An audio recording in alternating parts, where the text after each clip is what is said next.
اللہ والے اور اللہ سے جڑے ہوئے نام کیوں قائم دائم رہتے ہیں؟ واصف علی واصف کا جملہ آپ کی نظر کروں گا.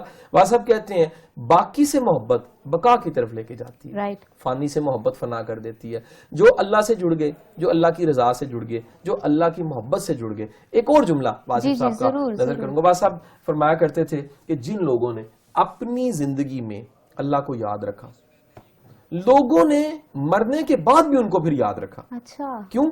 جو اللہ سے جڑ گیا اس کا نام کو بھی مٹایا نہیں جا سکتا. اللہ کا نام قائم رہنے والا ہے, اللہ کے نام سے جڑا ہوا نام وہ بھی قائم دائم رہتا ہے. کیا بات ہے. اچھا شاہ جی, واصف علی واصف کی جتنی بھی تعلیمات ہیں آپ نے بتایا وہ عام انسان کے تو مطلب سوچ میں آ نہیں سکتی, نہ ہی وہ ایسا عام انسان سوچ سکتا ہے. تو کیا ان تعلیمات پر عمل کرنا کیا عام انسان کے بس میں ہے؟ کیونکہ اکثر ہم دیکھتے ہیں لوگ اچھی بات سنتے ہیں, لوگ اچھی بات کرتے ہیں, لوگ اچھی بات دیکھنا بھی پسند کرتے ہیں, اچھا کام دیکھنا بھی, لیکن پھر امپلیمنٹیشن بہت مختصر, بہت کم لوگوں میں ہوتی ہے. اچھا ایک بات یاد رکھنا, واصف صاحب کا ٹارگٹ عام انسان تھا. پہلی بات تو یہ, واصف کی بات مشکل نہیں تھی. ایک بات بتاؤں, واصف خود غیر معمولی انسان تھے, بات غیر معمولی تھی, لیکن بات میں تاثیر اتنی تھی کہ دل میں اتر جاتی تھی. یعنی وہ اتنی سادہ بات ہوتی تھی کہ بندہ کہتا تھا جی میں تو بڑا مشکل سا فلسفہ لے کر آیا. کسی نے آ کے پوچھا واصف صاحب مجھے طریقت میں اللہ کے رستے میں کس ٹریک پہ چلنا چاہیے, واصف صاحب نے کہا یہ منزل فیصلہ کرے گی, تم خود فیصلہ نہیں کر سکتے. تم کون ہوتے ہو فیصلہ کرنے والے؟ یہ اللہ کی عطا ہے کہ تمہیں اپنے رستے کا مسافر بنائے. یہ تمہارا کوئی کمال نہیں, تم دعوے دار ہو جو. کسی نے آ کے کہا جی ہمیں اسلام کی حفاظت کرنی چاہیے, واصف صاحب نے کہا اسلام تمہاری حفاظت کر رہا ہے, اس غلط فہمی کو نکال دو کہ تم سب نے مل کے اسلام کی حفاظت کرنی ہے. سو گزارش یہ ہے کہ یہ جو کنسپٹس کی کلیئرٹی ہے, کسی نے آ کے کہا جی میں جاننا چاہتا ہوں واصف صاحب یہ بتا دیجئے کہ جو اپنے رشتے ہوتے ہیں ان کے ساتھ ان کے کئی دفعہ رویے اچھے نہیں ہوتے, سلوک اچھے نہیں ہوتے. واصف صاحب نے کہا یہ تلوار ہوتی ہے نا, تلوار اس کو تیز کرنے کے لیے سان ہوتی ہے, پتھر ہوتا ہے جس کے اوپر ایسے اس کو رگڑا جاتا ہے, تلوار تیز ہوتی ہے. واصف صاحب نے کہا یاد رکھو یہ رشتے سب کے سب اور آزمائشیں رشتوں سے جڑی ہوئی یہ سان کا رول پلے کرتی ہیں, یہ تمہاری تلوار کو تیز کرنے کے لیے آتی ہیں. ان سے بچو گے تو کھنڈے رہو گے. اگر تیز ہونا ہے زندگی میں, اگر زندگی میں کیپیسٹی بلڈنگ کرنی ہے, اگر اللہ کا قرب چاہیے, اگر سچا اتھرو چاہیے آنکھ میں, تو پھر اپنے رشتوں کے ساتھ نبھا کرنا سیکھو. کیا بات ہے. اچھا شاہ جی, نااہل ترین انسان کو برداشت کرنا سب سے بڑی اہلیت ہے, اس کو میں چاہوں گی اس کی وضاحت کیجیے, اس پہ روشنی ڈالیں. دیکھیے ہوتا کیا ہے, آپ کی اہلیت یہ ہے کہ آپ کی زندگی میں آنے والے وہ لوگ جن کے پاس کو بڑا کمال اور ہنر نہیں ہے, ٹھیک ہے, آپ ان کو ساتھ لے کے چلنا سیکھیں. جب آپ کو یہ سمجھ آ جاتی ہے کہ آپ کی زندگی میں آنے والے وہ تمام کے تمام لوگ جو کہ بڑے کو قابل نہیں ہیں, ایکسٹرا آرڈنری نہیں ہیں, اور ان کے پاس کو عقل نہیں. ایک حدیث کا مفہوم بتاؤں گا, اللہ کے رسول کا یہ حدیث اور اس کا مفہوم یہ ہے کہ آپ کی عقل کی زکوٰۃ یہ ہے کہ آپ کی زندگی میں وہ لوگ جن کے پاس عقل کی کمی ہے ان کو برداشت کریں. یعنی اپنی عقل ان کو نہ چلائیں بلکہ اپنی عقل سے ان کو برداشت کریں. جب آپ کم عقل لوگوں کو ساتھ چلاتے ہو تو یہ آپ کی عقل کی زکوٰۃ بن جاتی ہے. کیا بات ہے. اچھا شاہ جی, میں جاننا چاہوں گی دوسرے مذاہب میں بھی نا تصوف کا بہت ذکر ہے, اسلام میں تو ہے ہی, دوسرے مذاہب میں بھی ہے, تو کیا کہنا چاہیں گے اس حوالے سے؟ دیکھیں گزارش یہ ہے کہ مافوق العقل کے واقعات کا نام تو تصوف نہیں ہے. ہمارے ہاں بڑا مت پایا جاتا ہے, اور یہ کام خراب کیا جھوٹے پیروں نے, 2 نمبر بابوں نے, عامل باقر بابوں نے. ان لوگوں نے کام بڑا خراب کر دیا. یہ وہ سب کے سب لوگ ہیں جنہوں نے ڈھونگرے چاہے ہیں. لوگ خواہشوں سے بھرے ہوئے ہیں, ایمان ہے نہیں لوگوں کے پاس, اللہ پہ توکل نہیں ہے, اللہ پہ یقین نہیں ہے. تصوف ہے اللہ کے رستے کا مسافر بننا, اللہ کی رضا پہ راضی ہونا. وہ جو ہے نا جی, وہ واصف صاحب فرماتے ہیں کہ ایک پیر ہے جو خواہش پوری کرتا ہے, اصل پیر وہ جو خواہش سے جان ہی چھڑا دے. کیا بات ہے, بہت خوب. یہ خواہش پوری ہو گئی تو کیا ملے گا, خواہش چھوڑ, خواہش بھی وہ مانگ کے اللہ کا قرب رہے. اللہ سے یہ دعا مانگنی چاہیے, یا باری تعالیٰ وہ عطا کر کہ تیرے در کے سوالی رہے, یا باری تعالیٰ وہ رستہ عطا کر جو تیرے طرف جاتا ہو, تیری رضا کا رستہ ہو, یا باری تعالیٰ ہمیں وہ انداز سکھا دے جو تیرے رسول کا انداز تھا. تو واصف صاحب انسپریشن کے ذریعے تبدیلی لاتے تھے. یہ دنیا کا 5th لیول, تبلیغ کا 5واں درجہ جو سا ماڈرن آج کل سائنس کہہ رہی ہے, وہ ٹیلنگ نہیں ہے, اچھی بات بتانا نہیں ہے, وہ اپنے عمل سے, اپنے رویے سے, اپنے طریقہ کار سے متاثر کرنا ہے.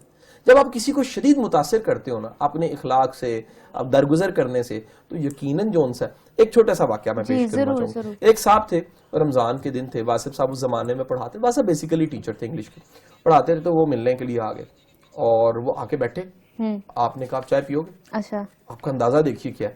اس نے کہا جی بالکل میں چائے پیوں. رمضان تھا, آپ نے خود چائے بنائی, اس کو پیش کی رمضان میں. اس نے کہا جی میں نے پینی ہے, میرا روزہ نہیں ہے, بس چائے پیش کر دی. دوسرے دن پھر آ گیا, تیسرے دن پھر آ گیا, کرتے کرتے کرتے جو ان سے کتنے دن گزر گئے, اور والد صاحب اپنے ہاتھوں سے بنا کے چائے پلاتے رہے. اب یہ فقیر کر سکتا ہے, درویش کر سکتا ہے, دنیا دار تو کوئی چل نکل. اور وہ 2-3 باتیں بھی سنائیں. ہاں, ایک دن اس بندے نے کہا آپ چائے نہیں پیتے؟ اچھا. یعنی آپ چائے بنا کے پلا رہے ہیں, خود کیوں نہیں پیتے؟ والد صاحب نے کہا جی میرا روزہ ہوتا ہے. اتنا کہنا تھا, وہ بندہ پکا روزے دار ہو گیا اس دن سے. یہ برداشت کے بعد تبدیلی آتی ہے. کوڑا پھینکنے والے کو معاف کرنے والا, یہ میرا رسول تھا نا. وہ ذات گرامی کا کمال دیکھیے, تبلیغ نہیں کی, اپنے عمل سے ثابت کر کے دکھا دیا کہ جو معاف کرتا ہے وہی کلمہ پڑھوا سکتا ہے. معافی جون سی ہے وہ کلمہ پڑھوانے کا بہت بڑا سبب ہے. دعا دینا کلمہ پڑھوانے کا بہت بڑا سبب ہے. آسانی پیدا کرنا کلمہ پڑھوانے کا بہت بڑا سبب ہے. آج ہم صرف اور صرف تبلیغ کرنا چاہتے ہیں زبان کے ذریعے.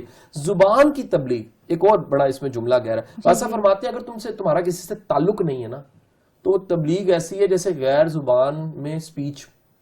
تقریر غیر زبان کی سپیچ, میں چائنیز میں بولتا ہوں سمجھ نہیں آئے گی. تعلق وہ بنیاد ہوتی ہے جس سے بات منتقل ہوتی ہے. جب تک آپ کا میرا بیٹا تعلق نہیں ہے نا, میں بات کہوں گا بات کا اثر نہیں ہوگا. لیکن اگر آپ کا میرا ایک تعلق ہے, وہ بڑے بھائی اور چھوٹی بہن کا تعلق ہے, اگر وہ تعلق ہے تو میری کہی ہوئی بات کا اثر آپ پہ زیادہ ہوگا. سو کسی انجان کو تبلیغ کرنا بغیر تعلق کے, بغیر جانے, بغیر اپنا بنائے, بڑا مشکل کام ہے. والد صاحب کہتے ہیں تبلیغ تعلق سے ہوتی ہے, تبلیغ غیر تعلق سے نہیں ہوتی.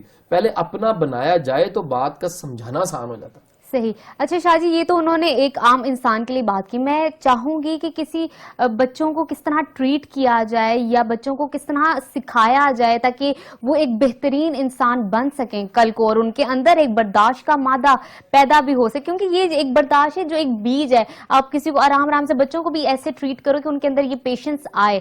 کیا کہیں گے, انہوں نے کچھ کہا ہوگا اس حوالے سے؟ دیکھیں واصف صاحب کے بعض جملے جو ان سے ہیں نا, وہ بڑی ڈیپتھ ہے اس میں. ٹھیک ہے. واصف صاحب کہتے ہیں کہ اگر تم چاہتے ہو تمہاری اولاد مؤدب ہو, دیکھو کتنا شاندار جملہ. تم چاہتے ہو اولاد, ہر بندہ چاہتا ہے, ہر اولاد والا چاہتا ہے میری اولاد مؤدب ہو, تو پھر اپنے والدین کا ادب ضرور کرو. کیونکہ تمہاری اولاد صرف سننے سے, نصیحتوں سے ٹھیک نہیں ہوگی. جو پریکٹیکلی انہوں نے دیکھا ہوگا, وہ دیکھ رہی ہوں گی, وہ دیکھ رہی ہوتی. میں آپ کو بڑی ایک مزے کی بات بتاؤں, میں ایسے گھروں کو جانتا ہوں جن گھروں میں عورت اور مرد بچوں کے دادا دادی نانا نانی کا ادب نہیں کرتے. اچھا. یعنی اپنے بزرگوں کا ادب نہیں کرتے, اور کل کو امید کرتے ہیں کہ یہ جو بچے معصوم ہیں نا, یہ چھوٹے چھوٹے لگ رہے ہوتے ہیں, یہ بڑے سادہ لگتے ہیں, یہ آپ 20-25 سال کے بعد سنبھالے نہیں پھر جاتے. پھر یہ بچوں سے امید کی جائے کہ یہ ادب ہمارا کریں گے. بھائی جو تم نے کمیٹی ڈالی تھی وہ کمیٹی نکل آئی. مؤدب انسان کی اولاد مؤدب ہوتی ہے.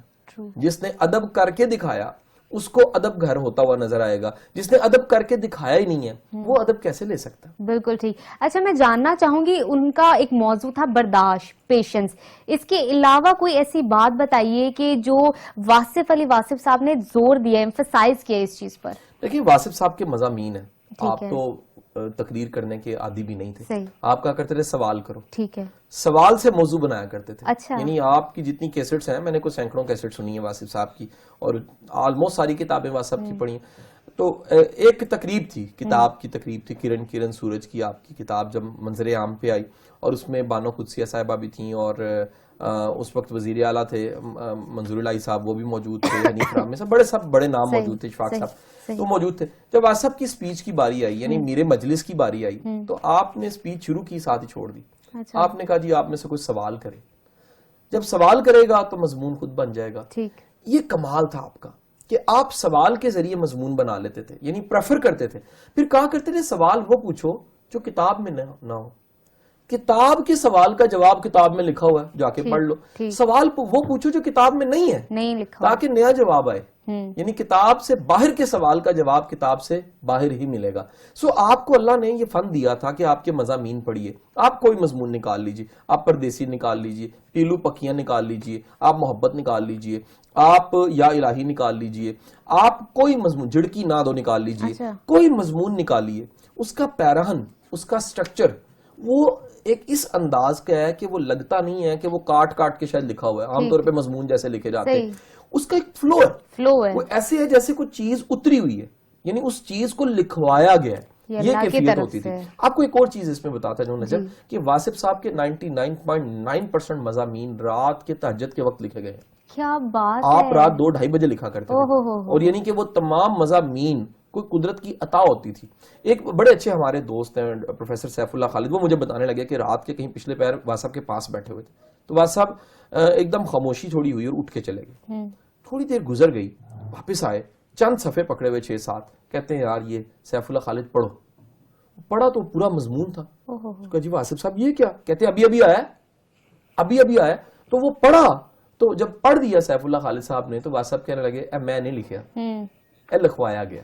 یعنی کہ واصف صاحب کو اللہ نے یہ انداز دیا تھا ایک خاص کیفیت میں, وہ تمام چیزیں جو ان سے اسٹرکچرڈ ہو کے, دیکھو ایک موضوع پہ لکھنا, کریٹو لکھنا اور پور تاثیر لکھنا, پھر اس کے اسلوب پیٹرن سارے کے سارے عقائد کے لحاظ سے, نظریے کے اعتبار سے, اردو کے سٹرکچر کے اعتبار سے, ہر لحاظ سے ٹھیک ہونا, یہ اللہ کی عطا کی نشانی ہے کہ بندے کا اندر کے باطن کتنا اجلا ہوا ہوگا کہ اس کے ظاہر باطن سے جب تحریر نکلتی ہے تو وہ بھی اجلی ہوئی ہوتی ہے.